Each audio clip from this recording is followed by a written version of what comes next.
welcome back to my channel. And the thing I want to talk to you about today, bad customer service. I'm bringing this up because I just had a bad customer service. I had needed to come down here to get a few things at Walmart. I figured, well, I'll eat breakfast at the McDonald's here. Usually I don't have no problem. Well, they have a new girl that working there. Is young. She must not have really bad hearing, or she's just absolutely rude. She was acting nice. I told her I was wanting a couple packs of salt.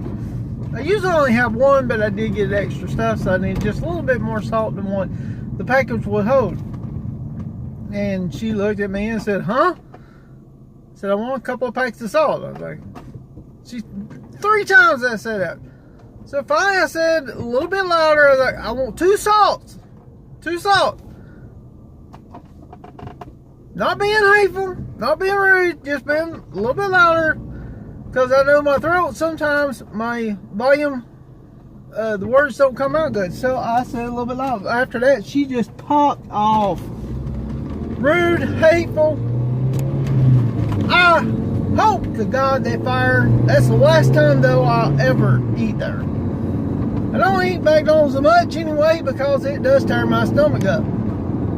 I don't know what part of the food messes with me. The only thing I seem to be able to eat is the breakfast that I usually get. I just happened to this time got an extra hash brown.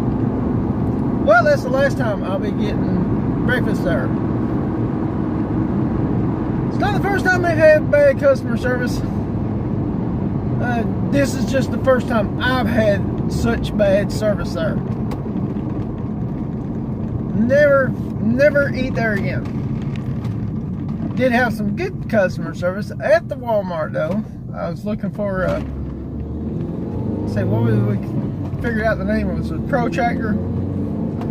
Lady, I happened to be stocking in that area, which I figured it was supposed to be, and she was asking me to need help, and I told her what I was looking for.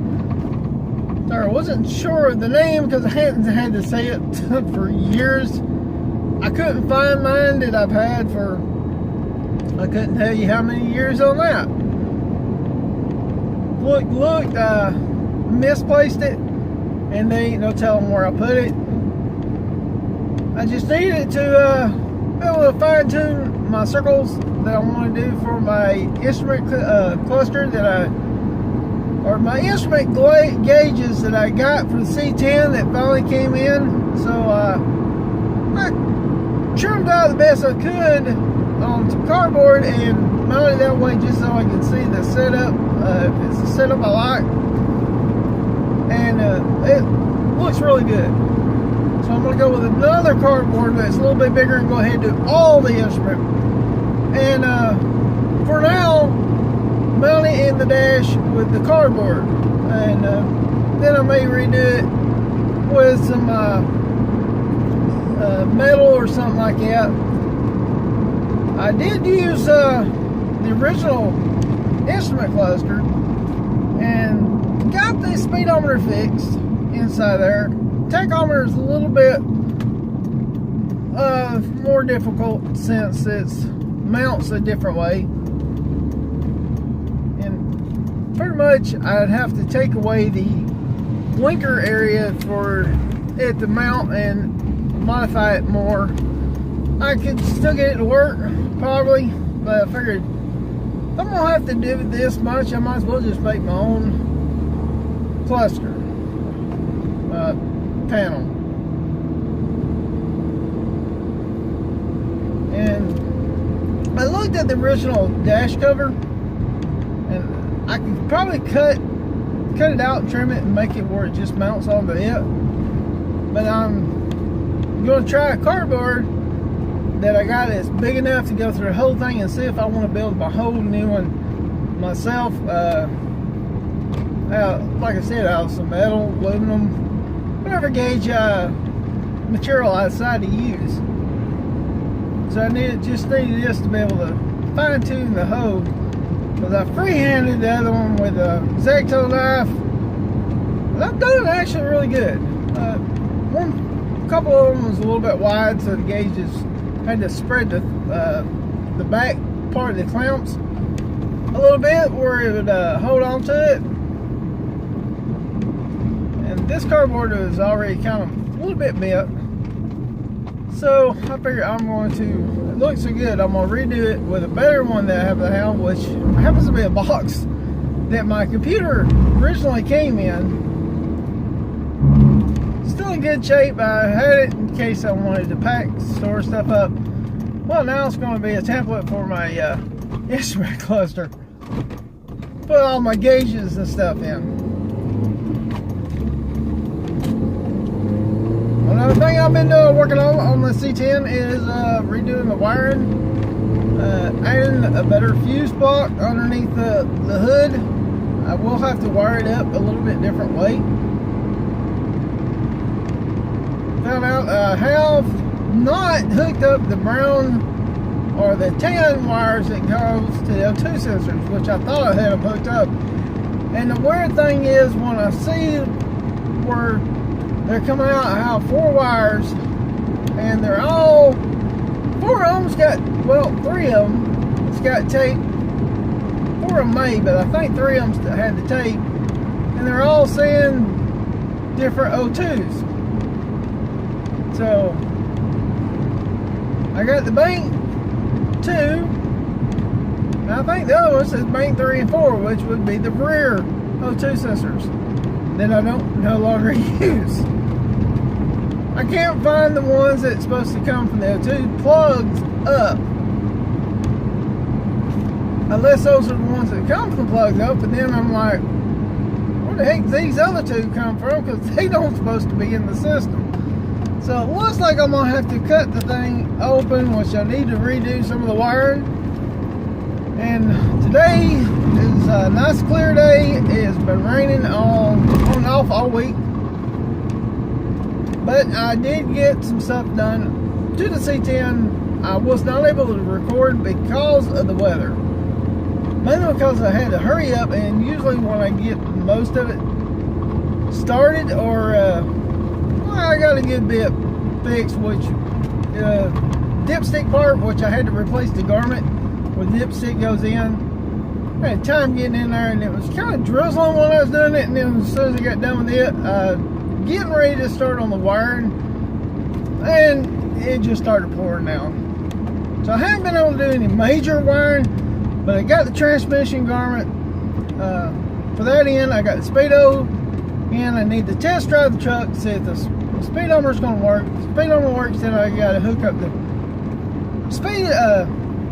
speedometer sensor adapter to go to my new electric speedo and wire it into my PCM, which I'm really going to be excited that the PCM will be able to read that the computer, they'll be able to read that the truck is moving, and hey, it's moving at this speed, it's in this gear. Well, I don't know if they'll know what gear, but they'll know the speed I'm going. Now, the tachometer that I purchased has a light that says, comes on saying it needs to be shift at this RPM. That light, that light actually won't matter since it's an automatic. Got it because of the good price. Sometimes it got a little delay, and I was like, well, the tech really don't matter much of how much of a delay it's got, since I'm not going to be horsing it up. It's just, maybe I've just got it there for looks. Didn't originally have a tech. I just happen to like having a tech. And now all my gauges are electric, so I should be able to wire them straight up to where the original electrical ones is. They pretty much plug up exactly the way they would in the cluster. I'm just not using the instrument cluster panel. Since the original C10 did not have the electric speedometer and didn't have a tach. So where the fuel gauge is where on the C10 is where my tachometer is going to be, and then I got a 2-inch fuel gauge that's going to be going over to the side. But it looks like I'm going to end up making my own panel. Probably do the whole thing, because I did replace the cover, or got one from my cousin's fiance for a really good deal. The only thing about it is it don't work with my truck because of the light switch. It was for a newer model truck, and I didn't realize it was that new. It's for one that has the light switch that's on the steering column, and mine's on the dash. Although I want to change the light switch up to a more updated modern one, but since my steering column's fixed, I won't be using one that's got it on steering column. But I am thinking about doing a dash switch that is a different kind. Instead of having one that pulls out like the one this got, maybe have one that flips like similar to what's in this Volkswagen, but not the one from this Volkswagen. I'm just saying something similar to that. But it'd probably be something that's aftermarket and I just wire in.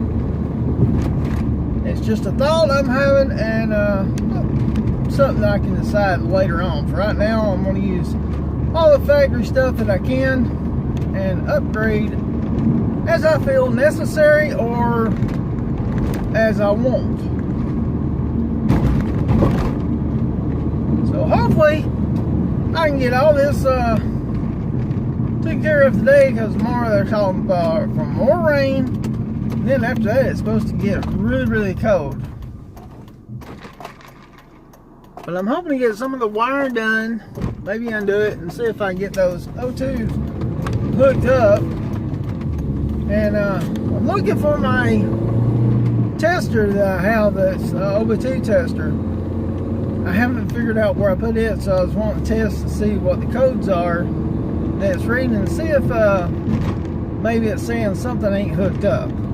Because I noticed that wiring is not there, and there's a couple wires that's coming off. I think one of them is for the check engine light, which I don't have hooked up. I do got the light now. I just got wired up, and do got some new lights for indicators and for check engine light that's different than what I've already bought. Okay.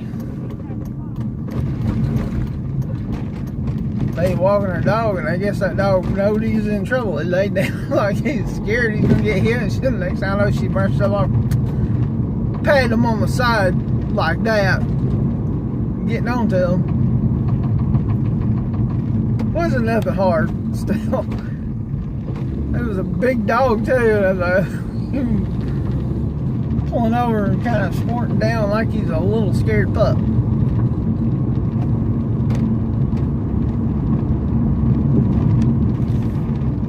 Yeah, this weather though is really slowed down a lot of progress on the truck, but I'm getting able to get a lot of it done.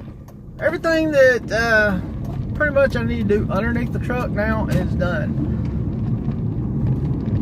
As far as the transmission anyway. It should have everything where it was leaking, which two places where it's leaking was the garment that for the dipstick. Which last time I done it, took the dipstick out, that stuff was kind of dry rot and falling apart. So I replaced it, considering I couldn't really find it last time I adjusted it. I don't know if I dropped it on the ground or what. So I got that part, got that fixed.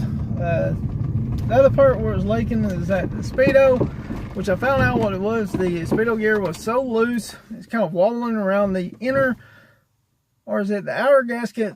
Anyway, where that sealed, kept it sealed from the outside, and it would let it leak all the way around there. The speedo would not stay tied in there. It was kind of like that, and then it fall down. So it's every now and then when it catch, don't like it was cold. So it watered the inside of it out a pretty good bit. So my new speedo, I had to make sure I got the right gear. Hopefully it's good, but it did come with 4 other gear pieces where, you know, if I have to change it to make it where the gear will work right with the truck, I'll be able to change it. And came with new gasket rings or O-rings as well, so that was really good. Came for one for each one of the gaskets or gears. Anyway, I'm gonna leave my rambling. I of course went on talking about the C10 Big thing I'm gonna say: don't eat at McDonald's. You got rude people that work there. Anyway, don't forget to like, comment, subscribe. I'll see you in the next video.